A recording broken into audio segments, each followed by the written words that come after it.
विद्यार्थी मित्रों धोरण 10 सोशियल साइंस विषयની અંદર આજે આપણે સેક્શન ડી કે જે તમારે 4 માર્ક્સના પ્રશ્નો પૂછાય છે એ 4 માર્ક્સના પ્રશ્નો મોસ્ટ આઈએમપી જે પ્રશ્નો કહેવાય એ પ્રશ્નો તમને આ વિડિયો અંદર આપવાના છે અને આજના વિડિયો અંદર તમને જેટલા પણ મોસ્ટ આઈએમપી પ્રશ્નો મળે એ પ્રશ્નો જો તમે તૈયાર કરી નાખ્યા તો સેક્શન ડી તમારો ક્લિયર થઈ જશે એટલે કે 20 માંથી તમે પૂરેપૂરા 20 માર્ક્સ મેળવી શકશો।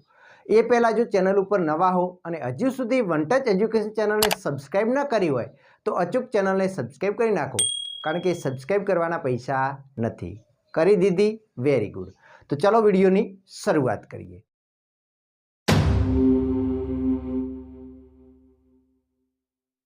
કે સેક્શન જે ડી છે એની અંદર 4 માર્ક્સના પ્રશ્નો પૂછાય છે અને કુલ ગુણભાર છે એનો 20 ગુણ, એટલે કે તમારે 4 પ્રશ્નો લખવાના, एक प्रश्न नक्शापूर्तिनो छे फरजियात, आम थई अने 20 गुण तमारा थता होय छे। हवे आनी अंदर तमने जनरल विकल्प मळेला छे એટલે આપણે કયા ચેપ્ટરમાંથી સેક્શન ડી તમારે આવવાનો છે તો ચેપ્ટર 5, 10, 17 અને 21 આમાંથી પ્રશ્નો આવવાના છે। હવે આમાં પણ પ્રશ્નો નક્કી કરેલા છે કે ચેપ્ટર નંબર જે 5 છે એમાંથી પણ 2 પ્રશ્નો, ચેપ્ટર 10 છે એમાંથી પણ 2 પ્રશ્નો અને ચેપ્ટર 17 છે એમાંથી પણ 2 પ્રશ્નો અને ચેપ્ટર 21 છે એમાંથી એક પ્રશ્ન આવશે। એટલે કે કુલ તમે જુઓ તો તમારે 6 પ્રશ્નો આપેલા હશે, 6 માંથી 4 લખવાના છે। હવે ઘણી વખત મેં આ વખતે એસવીએસ કક્ષાના જે પેપર લેવાય છે એમાં મોટા ભાગના અલગ અલગ જિલ્લાઓનું મેં એનાલિસિસ કર્યું તો મને ખ્યાલ આવ્યો છે કે મોટા ભાગની અંદર ચેપ્ટર નંબર જે 17 છે એમાંથી 2 થી પ્રશ્નો પૂછી નાખ્યા છે, જ્યારે ચેપ્ટર કોક એસવીએસમાં ચેપ્ટર 1 માંથી 5 માંથી 2 પૂછ્યા છે તો કોકમાં 5 માંથી 1 પૂછ્યો છે અને 10 માંથી 2 પૂછ્યા છે, તો કોઈક જિલ્લાની અંદર 10 માંથી 1 જ પૂછ્યો છે જ્યારે 5 માંથી 2 પૂછ્યા છે। પણ ઓલ ઓવર હવે આપણે એક હું તમને લોજિક આપી દઉં કે તમારે કયા કયા ચેપ્ટર ક્લિયર કરી દેવાના છે। તો હવે આપણે ખાસ તમે જુઓ તો કે ચેપ્ટર 5, 10, 17 અને 21 આટલા ચેપ્ટર તો તમારે ક્લિયર કરવાના છે, પણ હવે આમાંથી તમે એક કયો ચેપ્ટર છોડી શકો છો તો મારા ધ્યાન પ્રમાણે તમે જુઓ ને તો ચેપ્ટર 5, 10 અને 17 આ બે ક્લિયર કરી નાખવાના, 3 અથવા તો 5, 10 અને 21 કરો અથવા 5, 10 અને 17 કરી નાખો, ખબર પડી ને? 5, 10, 21 કરો અથવા તમે 5, 10, 17 તમને જે યોગ્ય લાગે એ રીતે તમારે કરી દેવાનું છે। હવે આપણે આઈએમપી પ્રશ્નો જોઈએ તો શરૂઆત કરીએ ચેપ્ટર નંબર 5 થી। હવે જે ચેપ્ટર 5 છે એ ખૂબ અગત્યનો છે, પણ આઈએમપી પ્રશ્નો તૈયાર કરવા બે એને પહેલા હું તમને વિનંતી કરું છું કે જો ગ્રેડની અંદર તમે જોશો તમને થોડું અઘરું પડશે, પણ ચોપડી તમારા માટે બેસ્ટ છે। એક વાર બે વાર તમે ચોપડીમાંથી તૈયાર કરો। ચોપડીના જેટલા પણ ટોપિક છે, રસાયણશાસ્ત્ર છે, ધાતુ વિદ્યા છે, ખગોળશાસ્ત્ર છે, ગણિતશાસ્ત્ર છે, વૈદિક સાહિત્ય છે, શલ્ય ચિકિત્સા છે, વાસ્તુશાસ્ત્ર છે, આ બધું તમે ચોપડીમાંથી એક વખત વાંચી લેવાનું એટલે તમને એકદમ મજા આવી જશે, બરાબર ને? તો ચોપડીમાંથી તૈયાર કરવાનું છે। હવે કયા કયા આઈએમપી પ્રશ્નો છે તો ચેપ્ટર 5 માંથી આપણે અહીંયા હું તમને 10 આઈએમપી પ્રશ્નો આપું છું અને વચ્ચે એ પણ કહેતો રહીશ કે અગાઉ ખાસ કયા પ્રશ્નો વધારે પૂછેલા છે। તો પહેલો પ્રશ્ન છે પ્રાચીન ભારતના વાસ્તુશાસ્ત્ર વિશે માહિતી આપો। તો આ વખતનો આ પ્રશ્ન મોસ્ટ આઈએમપી બને છે, કારણ કે ઘણા બધા જિલ્લાઓની અંદર એસવીએસ કક્ષાના પ્રશ્નપત્રોમાં આ પ્રશ્ન જોવા મળ્યો હતો। તો કે પ્રાચીન ભારતના વાસ્તુશાસ્ત્ર વિશે માહિતી આપો। બીજો છે જ્યોતિષશાસ્ત્રમાં ભારતનું પ્રદાન જણાવો। હવે જો બોર્ડમાં ઘણી વખત એવું થતું હોય છે કે વાસ્તુશાસ્ત્ર અને જ્યોતિષશાસ્ત્ર આ બંનેને ભેગા કરીને પણ પૂછી શકે છે, ટૂંકમાં બે વિશે જણાવવાનું કહેવાય। એટલે કે પ્રાચીન ભારતના વાસ્તુશાસ્ત્ર વિશે માહિતી આપો, જ્યોતિષશાસ્ત્રમાં ભારતનું પ્રદાન જણાવો, તો આ પણ પ્રશ્ન એક પૂછી શકે એવો છે। પછી પ્રાચીન ભારતનું ખગોળશાસ્ત્ર। હવે જો અહીંયા મેં 3 પ્રશ્નો તમને અલગ આપી દીધા છે તો 3 પ્રશ્નો ઘણી વખત પર્સનલ રીતે પણ પૂછાય છે અને ઘણી વખત 2 પ્રશ્નો ભેગા કરીને પણ એક પ્રશ્ન બનાવતા હોય છે, એટલે આપણે આ 3 પ્રશ્નો ખાસ તમે તૈયાર કરી દેજો। 3 માંથી 100% એક પ્રશ્ન આવશે ને આવશે। વાત થઈ ગઈ ક્લિયર? ઓકે। હવે આગળ છે પ્રાચીન ભારતને ગણિત શાસ્ત્રમાં સાધેલી પ્રગતિનું વર્ણન કરો। તો કે આ પણ એક ઇમ્પોર્ટન્ટ પ્રશ્ન કહેવાય। આના લગતો જ એક પ્રશ્ન છે આર્યભટ્ટનું ગણિત શાસ્ત્ર અને ખગોળશાસ્ત્ર ક્ષેત્રે પ્રદાન આપો। જો ઘણી વખત એવું પણ પૂછે છે કે આર્યભટ્ટનું ગણિત શાસ્ત્ર ક્ષેત્રેનું પ્રદાન જણાવો, અથવા તો આર્યભટ્ટનું ગણિતશાસ્ત્ર અને ખગોળશાસ્ત્ર ક્ષેત્રનું પ્રદાન વર્ણવો. તો આ પણ બે પ્રશ્નો ગણિતશાસ્ત્રને લગતા ખૂબ અગત્યના છે. એટલે આર્યભટ્ટને પણ આપણે ભૂલવાના નથી અને પ્રાચીન ભારતે ગણિતશાસ્ત્રમાં સાધેલી પ્રગતિનું વર્ણન કરો. તો આ પણ વેરી મોસ્ટ આઈએમપી પ્રશ્ન બને છે. એના પછી છે વૈદિક વિદ્યા અને શલ્ય ચિકિત્સામાં પ્રાચીન ભારતનું મહત્વ જણાવો. તો આ પણ પ્રશ્ન 2020ની બોર્ડની પરીક્ષામાં પૂછાઈ ગયેલો છે. ખ્યાલ આવે છે ને? 2020માં પૂછાણો હતો કે વૈદિક વિદ્યા અને શલ્ય ચિકિત્સામાં પ્રાચીન ભારતનું મહત્વ સમજાવો. તો આ પણ પ્રશ્ન પૂછી શકે છે. એકદમ ચરક સંહિતા છે, સુશ્રુત સંહિતા છે, વાઘભટ્ટ સંહિતા છે, બરાબર, એ વિશે લખવાનું. શલ્ય ચિકિત્સા વાડકાપની જે છે એ વિશે માહિતી આપવાની છે. પછી 7મો છે પ્રાચીન ભારતે રસાયણ વિદ્યામાં સાધેલી પ્રગતિનું વર્ણન કરો. તો નાગાર્જુનને આપણે ભૂલવાના નથી, બરાબર ને, એ વિશે પણ પૂછી શકે છે. તો આ પ્રાચીન ભારતે રસાયણ વિદ્યામાં સાધેલી પ્રગતિ. પછી 8મું છે પ્રાચીન ભારતે ધાતુ વિદ્યામાં સાધેલી પ્રગતિ વર્ણવો. 9 છે પ્રાચીન ભારતીય સંસ્કૃતિની વિશેષતાઓ કઈ કઈ છે. આ પણ એક ઇમ્પોર્ટન્ટ પ્રશ્ન છે કે ભારતીય સંસ્કૃતિની વિશેષતાઓ કઈ છે. અને 10મો છે વિજ્ઞાન અને ટેકનોલોજીનું મહત્વ દર્શાવો. તો આ 10 મોસ્ટ આઈએમપી પ્રશ્નો છે. સમય નીકાળી તમને ઘણી પ્રિપેરેશન કરતો આની 2 કે 3 કલાક થશે અને 2 કે 3 કલાકમાં તમે આ 10 પ્રશ્નો તૈયાર કરી શકો છો. અને આમાંથી 2 પ્રશ્નો પૂછાઈ જાય તો આપણું કામ થઈ જાય છે. 8 ગુણ આપણા ક્લિયર થઈ જાય છે. તો આ ચેપ્ટર 5માંથી તમારે આ બધા પ્રશ્નો તૈયાર કરી દેવાના છે. આની પ્રશ્નોની પીડીએફ ફાઇલ જે કહેવાય એ આપણે ટૂંક સમયની અંદર તૈયાર કરી નાખીશું. એટલે બધા જ સેક્શન વાઇઝ તમને વિડીયોની નીચે લિંક આપી દઈશ અથવા તો આપણી જે ઓફિશિયલ વેબસાઇટ છે એના ઉપર પણ તમને આઈએમપી પ્રશ્નોની પીડીએફ ફાઇલ મળી જશે, બરાબર ને. તો હવે આપણે જોઈએ આગળ ચેપ્ટર નંબર 10 ઉપર. ચેપ્ટર નંબર 10 કે જેના મોસ્ટ આઈએમપી પ્રશ્નો 4 માર્ક્સના કયા મોસ્ટ આઈએમપી પ્રશ્નો છે એ જોવાનો પ્રયત્ન કરીશું. તો એની અંદર પહેલો જ મોસ્ટ આઈએમપી પ્રશ્ન છે કે ભારતમાં કૃષિ ક્ષેત્રે આવેલા ટેકનિકલ સુધારા જણાવો. અને બીજો છે કે ભારતમાં કૃષિ ક્ષેત્રે થયેલા સંસ્થાકીય સુધારા જણાવો. મોસ્ટ આઈએમપી ને આઈએમપી છે. આ 2 પ્રશ્નોમાંથી એક પ્રશ્ન 100% આવશે ને આવશે. એટલે કે ગોખી મારો પાકું. આ 2 પ્રશ્નો તમને આવડવા જ જોઈએ અને તૈયાર કરી જ દેવાના છે ને એકદમ ઇઝીલી છે, બરાબર ને. થોડો તમે માઇન્ડથી ઉપયોગ કરશો ને તો ઇઝીલી છે. કોઈ કૃષિ ક્ષેત્રે તમારે કયા પરિવર્તન આવે છે એ જ લખવાનું છે. પછી સંસ્થાકીય એટલે કે 2 પ્રકારની બાબત છે. એક તો ભારતમાં કૃષિ ક્ષેત્રે આવેલા ટેકનિકલ સુધારા જણાવો, એટલે કે ટેકનિકલ રીતે કયા સુધારા આવ્યા. અને બીજું છે ભારતમાં કૃષિ ક્ષેત્રે થયેલા સંસ્થાકીય સુધારા જણાવો. આ 2 પ્રશ્નો 100% પાકા કરી દેજો. એના પછી ત્રીજું છે કૃષિના પ્રકારો, કૃષિ પદ્ધતિ વિશે માહિતી આપો. જો આ 2 પ્રશ્નો મેં બનાવ્યા છે. 2માંથી એક ઘણી વખત પૂછાય છે અને ક્યારેક પૂછાતા નથી. એટલે કે પૂછાઈ પણ શકે અને ન પણ પૂછાય, પણ ઇઝી છે કે ભાઈ કૃષિના પ્રકારો. તો કૃષિના પ્રકારો કયા છે કે ભારતની અંદર કયા પ્રકારની ખેતી થાય છે, બરાબર. કૃષિના પ્રકારો સજીવ ખેતી છે, ઝૂમ ખેતી છે, સઘન ખેતી છે, આદ્ર ખેતી છે, જીવન નિર્વાહ ખેતી છે. એ એના કૃષિના પ્રકારો વિશે તૈયારી કરી દેવાની છે. અને કૃષિ પદ્ધતિઓ તો 3 કૃષિ પદ્ધતિઓ છે. મિશ્ર ખેતી પદ્ધતિ છે, બરાબર ને, સજીવ ખેતી પદ્ધતિ છે.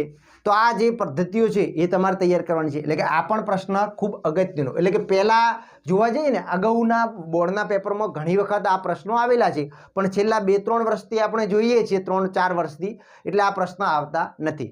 તો આપણે આ વખતે આવી પણ શકે છે. પેપર ઇઝી કાઢવું હોય તો આના કરતાં આ ઇઝી પ્રશ્ન છે તો આ મૂકી શકે છે. એટલે આપણે તૈયાર કરી દેવાનું. એના પછી ઘણી વખત ચિત્રો આધારિત પ્રશ્ન પૂછાતા હોય છે કે ભાઈ આપેલું હોય કે નીચે આપેલ પાકનું ચિત્ર ઓળખી એના વિશે તમે વિસ્તૃત માહિતી આપો. તો ચિત્ર આધારિત પાકો કયા છે? તો ઘઉંનો પાક છે, ડાંગરના પાકનું ચિત્ર આપી શકે છે, ચા અથવા કોફીનો પાકનું ચિત્ર આપી શકે છે, શેરડીના પાકનું ચિત્ર આપી શકે છે અને મગફળીના પાકનું ચિત્ર આપી શકે છે. તો આટલા પાકો તમારે તૈયાર કરી દેવાના. ખાસ એમના ચિત્ર પણ તમને ઓળખતો આવડવા જોઈએ. બ્લેક એન્ડ વ્હાઇટ હોય છે, ખબર પડે ને પેપર, એટલે ચિત્ર પણ તમે ઓળખી શકો એ પ્રકારે તમારે એક વખત ચિત્ર પણ જોઈ લેવાનું છે, સમજી લેવાનું છે.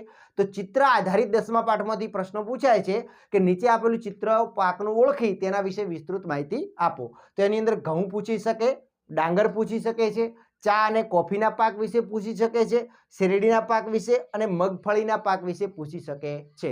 તો આટલા પાક જે કહેવાય એ તમારે ચિત્ર આધારિત પૂછાશે. એટલે લખવાનું તો સેમ જ છે, એટલે એ તૈયાર કરી દેવાના છે. એના પછી 5મું છે ભારતના તેલબિયા પાક વિશે સવિસ્તાર માહિતી આપો. મોસ્ટ આઈએમપી છે. તેલબિયા પાકો તમામે તમામ તૈયાર કરવા પડે. ટૂંકમાં થોડી માહિતી તમને આવડવી જ જોઈએ. તો તેલબિયા પાકો છે, સરસવ છે, મગફળી છે, એરંડા છે, દિવેલા જે આપણે કહીએ છીએ એ છે, નાળિયેર છે. તો આ બધા જ પાકો તમારે તેલબિયા પાકો તૈયાર કરી દેવાના છે.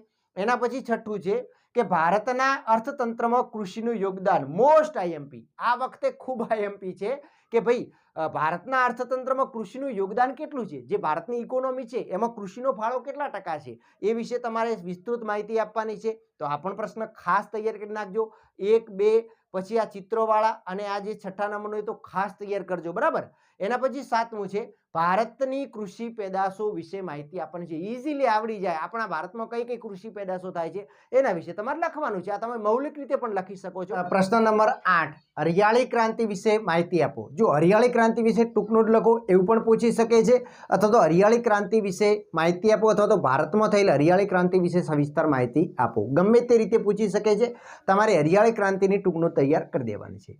એના પછી 9મું છે ભારતની ખેતી પર વૈશ્વિકીકરણની અસરો જણાવો. ભારતની જે ખેતી છે એના ઉપર જે આ વૈશ્વિકીકરણ થયું છે એની કઈ કઈ અસરો પડી છે, આ પણ ખૂબ આઈએમપી છે. આ પ્રશ્ન ખાસ તૈયાર કરી દેજો. અને 10મું છે કે કયા કારણોસર વૈશ્વિક ઉત્પાદન સામે ભારતમાં ઉત્પાદન ઓછું થાય છે. ભારતની જે કૃષિ છે એમાં કયા કારણોસર જે વૈશ્વિક ઉત્પાદન છે એની સામે ભારતમાં કૃષિનું ઉત્પાદન ઓછું થાય છે, એના કારણો તમારે જણાવવાના છે. તો આ 10 મોસ્ટ આઈએમપી પ્રશ્નો ખાસ તૈયાર કરી દેજો. એટલે તમારા 2 ચેપ્ટર ક્લિયર થઈ જાય તો બાય ચાન્સ આપણા જે 16 ગુણ કહેવાય એ 2 ચેપ્ટરમાંથી ક્લિયર થઈ જતા હોય છે. ઘણી વખત 2 પ્રશ્નો પૂછી નાખે અને જનરલ વિકલ્પ છે એટલે આપણે 2 જ પાર્ટના લખી નાખીએ તો પણ આપણું ક્લિયર થઈ જાય. ચેપ્ટર નંબર જે 17 છે આર્થિક સમસ્યાઓને પડકારો, ગરીબી અને બેરોજગારી. એની અંદરથી મોસ્ટ આઈએમપી 10 પ્રશ્નો હું તમને આપું છું. અને આ ચેપ્ટર જો તમને ઇકોનોમીને લગતો છે એટલે સમજમાં આવી જાય તો એકદમ ઇઝી છે, અને ના આવે તો થોડું કઠિન પણ પડે છે. પણ આપણે મહેનત કરીએ તો કંઈ અઘરું છે નહીં. હવે એની અંદર પહેલો જ પ્રશ્ન છે ગરીબી નિવારણની વ્યૂહરચનાઓ સમજાવો. આ પ્રશ્ન પૂછી શકે છે કે ગરીબી નિવારણની વ્યૂહરચનાઓ સમજાવો. બીજો છે ગરીબી નિવારણના કાર્યક્રમો વિશે લખવાનું કહે કે ગરીબી નિવારણ માટે ભારત સરકારે કયા કયા અત્યાર સુધીના જે કાર્યક્રમો ચલાવ્યા છે એના વિશે માહિતી આપો, અથવા તો કોઈ પણ 4 કાર્યક્રમો વિશે માહિતી આપો એવું પણ પૂછી શકે છે. એટલે આપણે બધા જ કાર્યક્રમો તૈયાર કરી દેવાના. એના પછી ત્રીજું છે ગરીબી એટલે શું, ગરીબી રેખા નીચે જીવતા લોકોના લક્ષણ જણાવો. ગરીબી એટલે શું અને ગરીબી રેખા હેઠળ જીવતા લોકોના લક્ષણ જણાવો.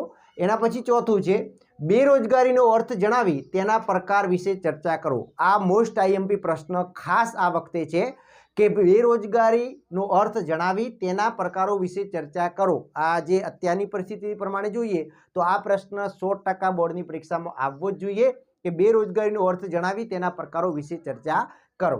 પછી છે 5મા નંબરનો કે ભારતમાં બેરોજગારીના ઘટાડવાના ઉપાયો અને કાર્યક્રમો લખો. ભારતમાં બેરોજગારી ઘટાડવા માટે કયા કયા ઉપાયો થયા છે, કયા કયા કાર્યક્રમો ચલાવવામાં આવ્યા છે એના વિશે માહિતી આપો.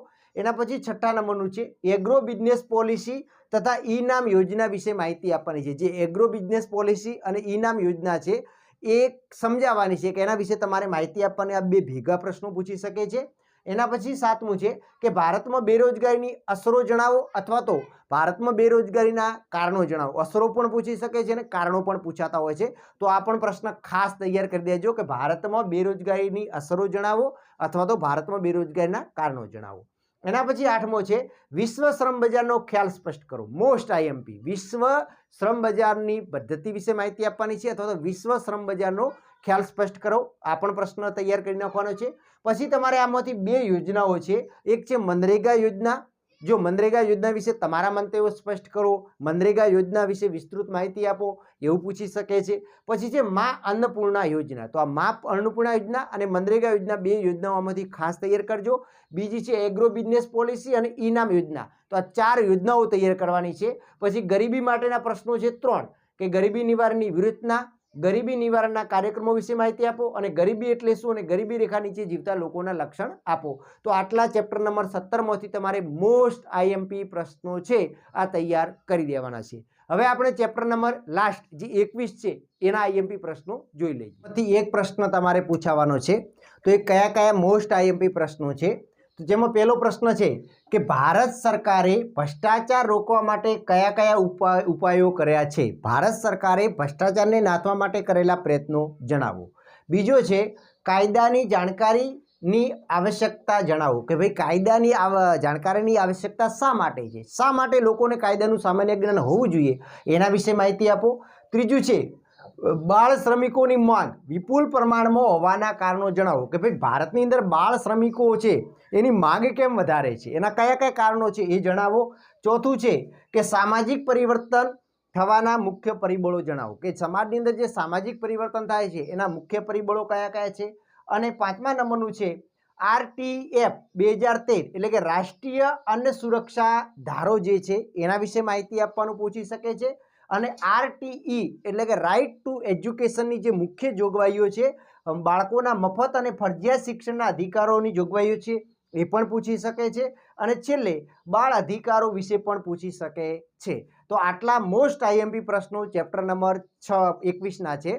હવે આપણે ખાસ જે નકશા પૂર્તિ માટે પૂછાય છે ચેપ્ટર 9, 10, 13 અને 14, તો નકશા પૂર્તિ માટેના જે આપણે IMP તમને આ વિડીયોની અંદર નથી આપતા, પણ નકશા પૂર્તિ પ્રોપર તમને બોર્ડ ઉપર હું નકશા તૈયાર કરી અને તમને સમજાવવાનો પ્રયત્ન કરીશું, એટલે એક રીતે તમારી તૈયારી થઈ જાય. તો નેક્સ્ટ આપણે વિડીયો બનાવીશું, એની અંદર પ્રોપર એક વિડીયો નકશા પૂર્તિનો તમને આપી દઈશું. અને આ અગાઉ પણ આપણી ચેનલ ઉપર ધોરણ 10 નકશા પૂર્તિ તમે એવું સર્ચ કરશો તો પણ તમને વિડીયો મળી જશે. વન ટચ એજ્યુકેશન ચેનલ ઉપર અગાઉ પણ આપણે 2-4 વિડીયો બનાવેલા છે, પણ બાકી આ વખતે પણ એક સરસ મજાનો નકશા પૂર્તિનો વિડીયો તમને આપી દઈશું. એટલે આખો વિભાગ ડી તમારો ક્લિયર. ફરી મળીશું નવા વિડીયો સાથે. જય હિન્દ, જય ભારત.